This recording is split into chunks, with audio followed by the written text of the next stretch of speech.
ঢাকা, চট্টগ্রাম, সিলেট ও ময়মনসিংহ বিভাগ নিয়ে গঠিত রেলওয়ে পূর্বাঞ্চল।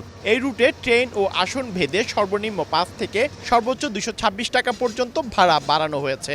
ঢাকা চট্টগ্রাম, ঢাকা কক্সবাজার, ঢাকা সিলেট, চট্টগ্রাম জামালপুর ও ঢাকা দেওয়ানগঞ্জ রুটের মোট 11টি সেতুতে পন্টেজ চার্জ প্রযোজ্য হবে। মূলত ব্রিটিশ আমলের নিয়ম অনুযায়ী রেলের যাত্রাপথে থাকা সেতু রক্ষণাবেক্ষণের জন্য পন্টেজ চার্জ ধরা হয়।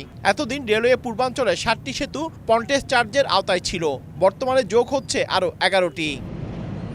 এতদিন ঢাকা চট্টগ্রাম রুটের দূরত্ব ধরা হতো 346 কিলোমিটার।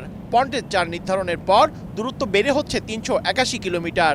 ঢাকা সিলেট, চট্টগ্রাম জামালপুর, চট্টগ্রাম দেওয়ানগঞ্জ রুটে ভাড়া বাড়ছে সর্বনিম্ন 5 থেকে সর্বোচ্চ 127 টাকা পর্যন্ত।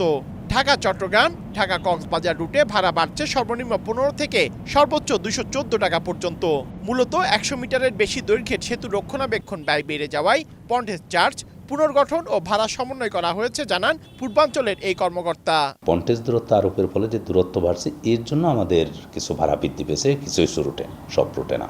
আমাদের আগামী 20 তারিখ থেকে যে সমস্ত প্যাসেঞ্জার বা যাত্রী সাধারণ ট্রাভেল করবেন তাদের ক্ষেত্রে নতুন ভাড়াটা কার্যকর হবে। নতুন হারে ভাড়া অনুমোদনের পর সকল প্রস্তুতি সম্পন্ন হয়েছে বলে জানিয়েছে রেল কর্তৃপক্ষ।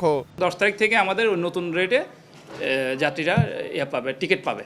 এছাড়া 20 তারিখের আগে যে ট্রেনগুলো, ওগুলো পূর্বের ভাড়ায় টিকিট ভ্রমণ করবে। তবে সেবার মান না বাড়িয়ে ভাড়া বাড়ানোয় ক্ষোভ প্রকাশ করেছেন রেলওয়ে পূর্বাঞ্চলের যাত্রীরা।